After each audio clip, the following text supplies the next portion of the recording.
Hello, Brave Nation, and welcome to episode 38 of BraveHawk Talk. I'm John Gross, and as always, BraveHawk Talk is presented by Pepsi. Pepsi, that's what I like. When it comes to your pets, you want the best. You want a vet who will show your pets the love and care that they deserve. Southeastern Veterinary Hospital of Lumberton will do just that. Their friendly and experienced team will keep you and your pet at ease, so call 910-739-9411 to schedule your appointment today. Southeastern Veterinary Hospital, your neighborhood's favorite vet. Today we are joined by Pethers of the UNCP track and field team and UNCP's assistant strength and performance coach, Dryden. Corey, a redshirt junior, just won her second consecutive indoor track and field conference title, and she's ready for more this spring. Here's our Scotland Health Student Athlete of the Week, Corey Pethers. You are a back-to-back indoor track and field conference champion. Now, it's in two different conferences, but nonetheless, back-to-back. How do you feel?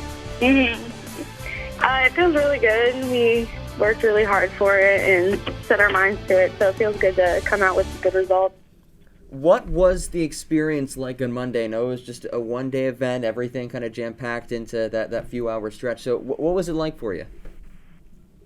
It was definitely different since the Mountain East was a two-day event, and we had the DMR on the first day and then our open events on the second day, but I think with the DMR going first, I think we really set the pace for the day, and everything just kind of fell into place. And when the 4x4 went off, we kind of already figured we would win with that. So it was a good feeling. So like you mentioned the DMR, I know that you were part of the first place team. How were you and your teammates able to come away with the win of that competition?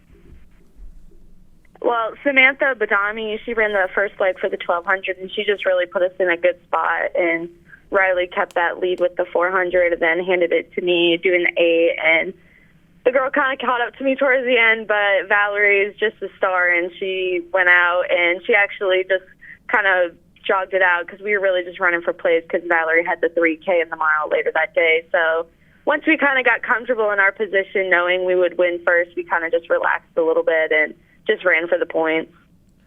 I'm curious, do you prefer to run in a relay or individual? I prefer a relay. I just love having my teammates with me and knowing it kind of releases a little bit of the pressure because there's 4 of you running the race, and if one person is not having the best of day, we can kind of look at it and be like, all right, well, this leg needs to pull a little bit more weight today. And I just like running with my teammates. I think it just really sets it and makes it an easier race and makes it more fun to win at the end, and everyone gets a medal, and we all did it together. That was one of the first events. For the rest of the day, were you and your teammates just kind of nervously following the other events?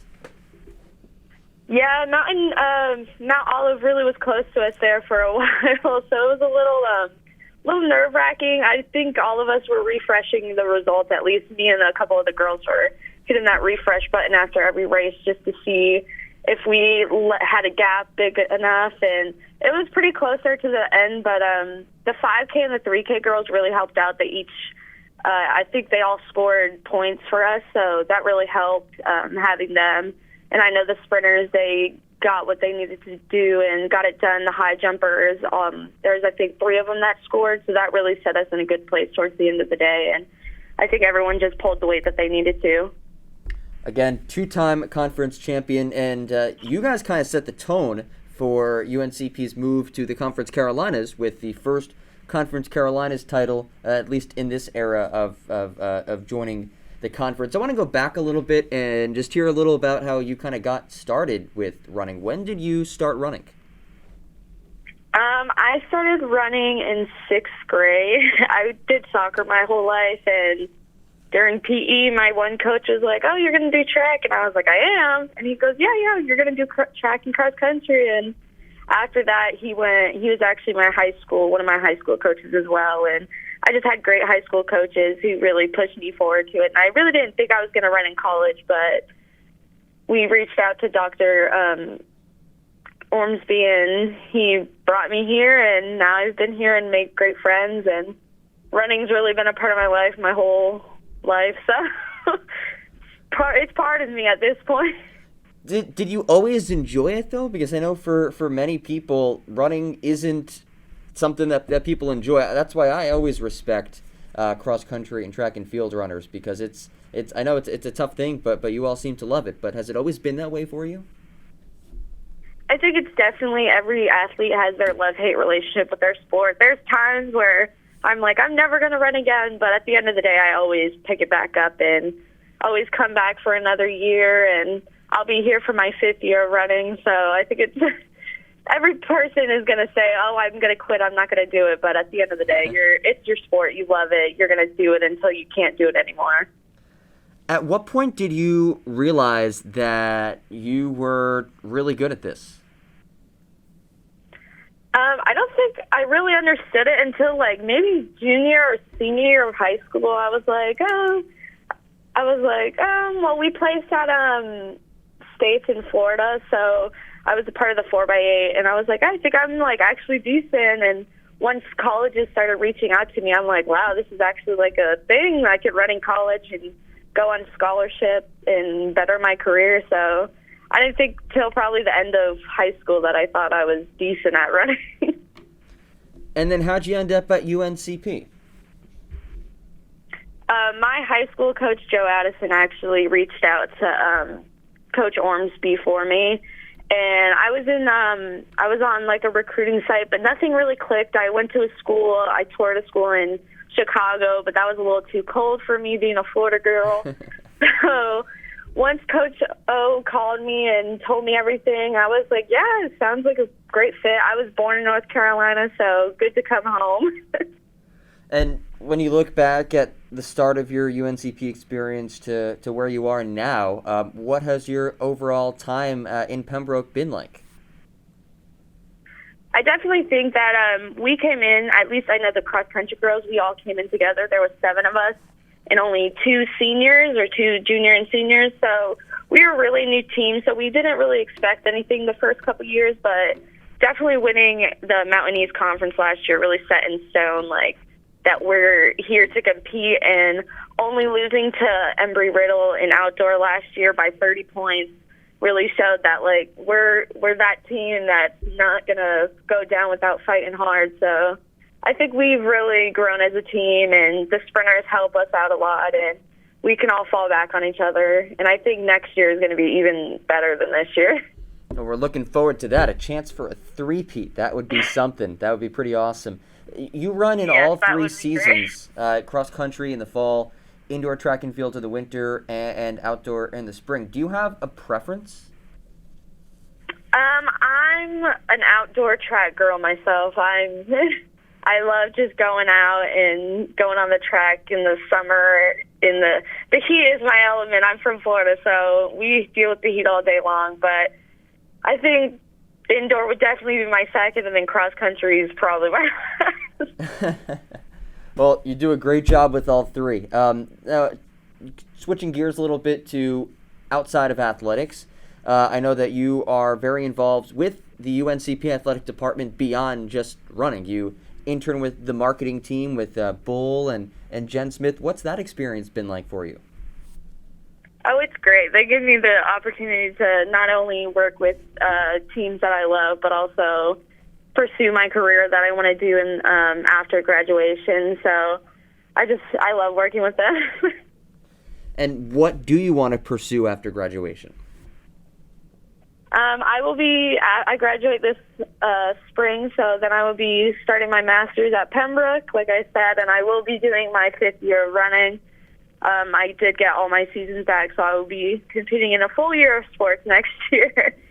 And I think it's more like I'm going to be in the PR prospects of everything, and I'm leaning more towards sports, so probably sports PR for a team. Do you have a specific dream job, any team out there that you hope to one day work for? I'm hoping I can work with track. It's my passion. I love it, but I would be not opposed to wrestling or soccer or really anything. I'm open to do any new job. And is this something where you're hoping to return to Florida, or you're pretty open to going anywhere? Yeah, I love to travel, so I'm totally open to going somewhere else. Maybe not too far up north where it's cold, but we'll see. You just mentioned that you love to travel. Do you have where are some of your favorite places that you've been to? Definitely, I went to New York for the first time a couple summers ago. That was a really cool place to go. Obviously, I love the Keys. I love Florida. Anything on the East Coast, really. What about New York did you like? Because I'm from New Jersey and just outside of New York City, and I'll be honest, for the first 18, 19 years of my life, and I'm 24 now, first 18, 19 years of my life, I absolutely hated New York City. So I always love to hear what other people think of it. What did you like about it? Well, I went in the summer, so I definitely didn't get the cold part. But I just loved how fast-paced everything was. Like, it was different seeing down in Florida, everyone's on beach time, and they're just going slow. But it was different to see, like, the fast-paced movement of everything. And obviously the high skyscrapers were cool to see as a tourist. So I just liked the Bronx Zoo was amazing. We went there. I thought it was cool. Yeah, as I'm sure that you learned, if you're not walking fast enough on the sidewalk or you're not moving in and out of the subway quick enough, people will get pretty testy with you in New York City. Yes. So on that similar note, we'd like to end with a fun question. If you could go running anywhere in the world, maybe a place that you've been, or even better, a place that you haven't been yet, where would you want to go? Oh, gosh. Definitely probably somewhere in Colorado. A bunch of runners do altitude training there, and there's some pretty trails there, so probably somewhere up over there. But Boone is definitely a close second. We do our preseason in Boone every year, and we couldn't do it this year because of COVID, obviously, so definitely missed that, but probably either Colorado or Boone, North Carolina again. So up in the Rocky Mountains? Yeah. Awesome. Well, that would be a great experience, and I'm sure you'd probably want to wait till the summertime, though. I'd imagine it gets pretty cold over the winter, and it'll be pretty tough to run. But, hey, Corey, thank you so much for your time, and thanks for all you do for our external ops team, and most importantly, congratulations on yet another conference championship. Thank you very much. Thanks again to Corey for hopping on today, and we wish her luck this spring for the outdoor track and field season. Adidas is the official apparel and uniform provider of UNCP Athletics and is one of the most recognizable brands worldwide. From shirts to hats, hoodies, and more, make sure to grab your Adidas gear today at shopuncpbraves.com. Our next guest is one of the newer members of the UNCP Athletics family. Brian Dryden is in his first year as the Assistant Strength and Conditioning Coach for UNCP Athletics. So, let's welcome Brian to BraveHawk Talk. Brian, first of all, thank you so much for joining me today. I'm really looking forward to speaking with you. Yeah, it's great to be here. Before we dive into things too deep, I want to hear just a little bit about what your role is. So what exactly do you do here at UNCP? So I am in charge of strength and conditioning for volleyball, women's volleyball, track and field, the sprinters, jumpers, and throwers. I program for the swim team and also the women's golf team. And then I help our head strength coach, Josh Gooding, with his sports as well. So I run some football groups, which he programs for. I help him with softball, men's and women's basketball. So I have a hand in training pretty much every sport that we have here on campus, with me personally writing the exercise programs for about half of our teams. One of the things that impresses me about strength coaches at the college level, and of course you and Josh here at UNCP, is just the fact that you're working with so many different sports, and all of those sports require such specific workouts and exercises. Can you let our listeners know just how different it is to write up a plan based on, each individual team? So most sports, so the first thing you look for when programming for a sport in particular is what type of movement it is. So if I were to take football, for example, football, there's some cuts and sprinting, but each play lasts about 3 to 4 seconds. So if you want to maximize their performance to move as quickly and powerfully as possible in that 3 to 4 seconds. So that's your base for the programming. So it's different for cross country, for example. They don't sprint ever. So you want to build their strength in a capacity where they can maintain it over the course of their long distance running in the exact opposite fashion of football. But the base movements stay the same because it's still strengthening the legs for both sports. It's just what you're strengthening them for.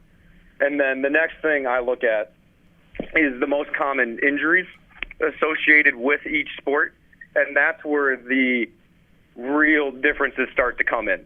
For example, for my women's sports, women have a higher likelihood of tearing an ACL because women are more quad dominant and their hip structure leads them to be more likely to injure an ACL. So for them, I program in a lot more exercises to prevent specific ACL injuries by strengthening the glutes and the hamstrings to, even out the strength in their legs from front to back and make them more stable. And this is something that I do for them that I wouldn't necessarily have to do for, say, the golf team, because golf doesn't have the same types of injuries. So for golf, they get a lot of rotational strength, so their core and back can handle the power that they generate without getting injured.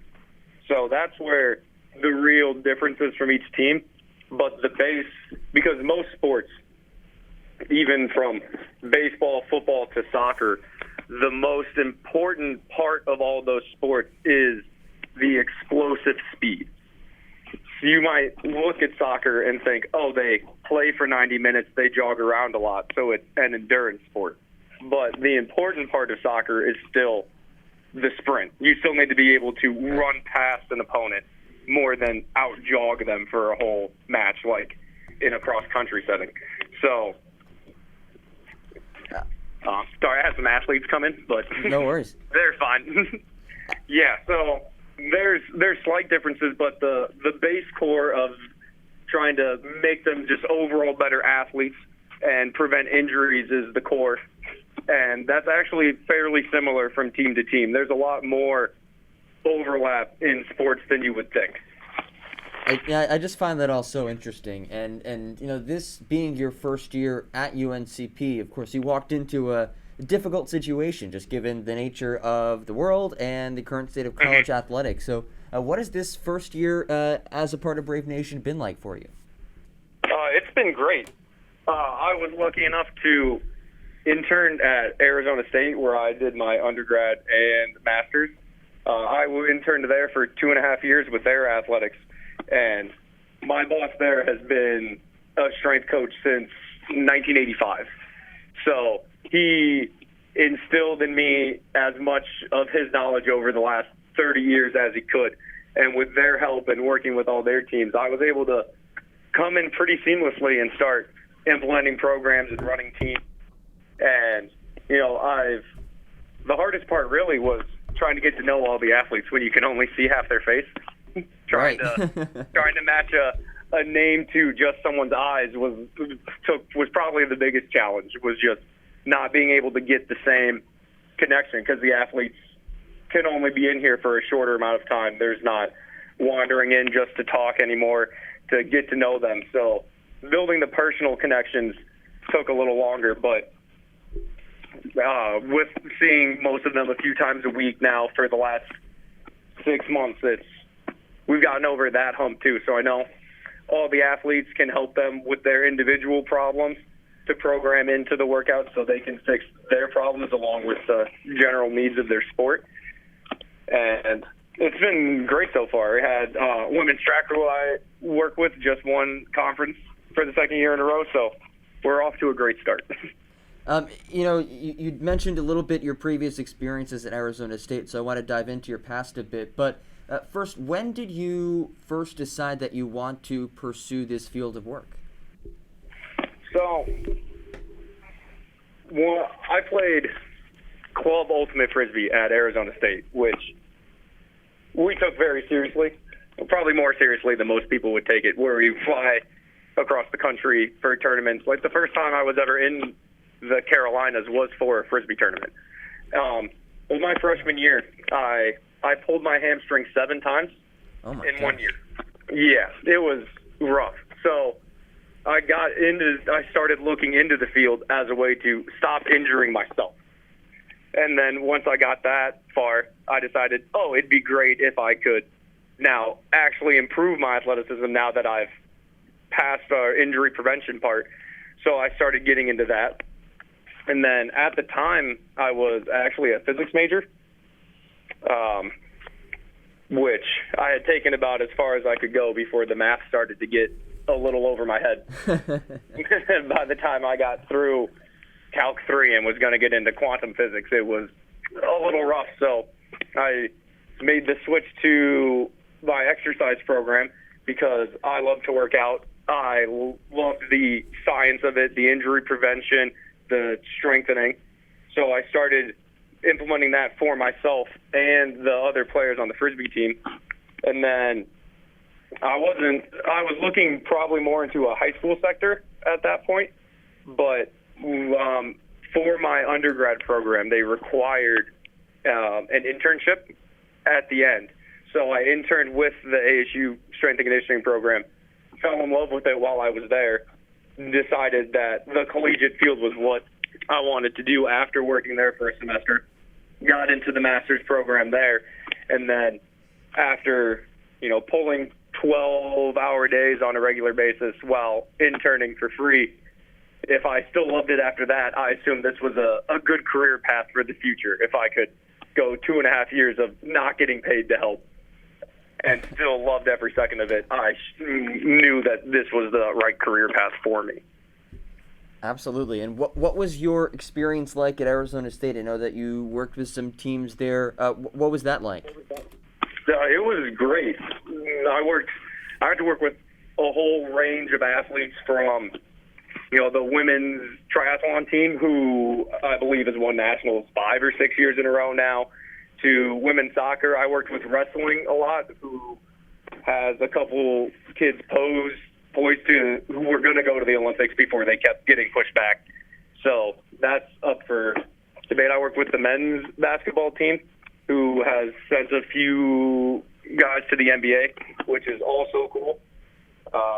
The coolest part was probably that NBA teams would come train at our facilities when they were getting ready for the Suns. So I've gotten exposed to all levels of college athletics all the way up to the pros. Like James Harden would lift at our facility over the summer. So wow. You get to see, So you get to see what it was like up to that MVP level and what they do, all the way down to what our triathlon teams did, women's soccer, women's volleyball.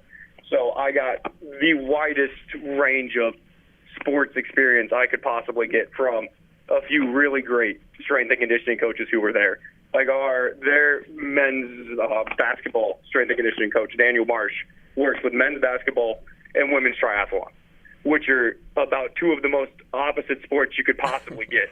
So seeing how he trained them and how he could even incorporate some of the same stuff for both of them into one workout and why it was important for both was very interesting and gave me a very well-rounded experience, which I carried into here, working with, again, pretty much every sports team that we have. Well, as a Nets fan, I want to say thank you to you and everyone else at Arizona State for opening up your gym for James Harden to work out in. Thank you very much. Yeah. I know you also spent some time with Scottsdale Community College working with their football team. They, in my eyes, and I know this is a UNCP podcast, but as you're very well familiar with, I'm sure, they have probably the best nickname in all of college athletics, the Artichokes. Would you agree with that? Yes, the Fighting Artichokes. The Fighting Artichokes. Yes, the Fighting Artichokes. They have the logo imprinted on their platforms. It was nice that they had that logo because I don't think they won a game that year that I was with them.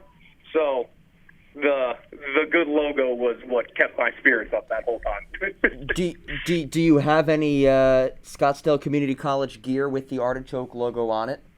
I do not, unfortunately. I got one shirt, but that was so long ago that it's a little past its prime.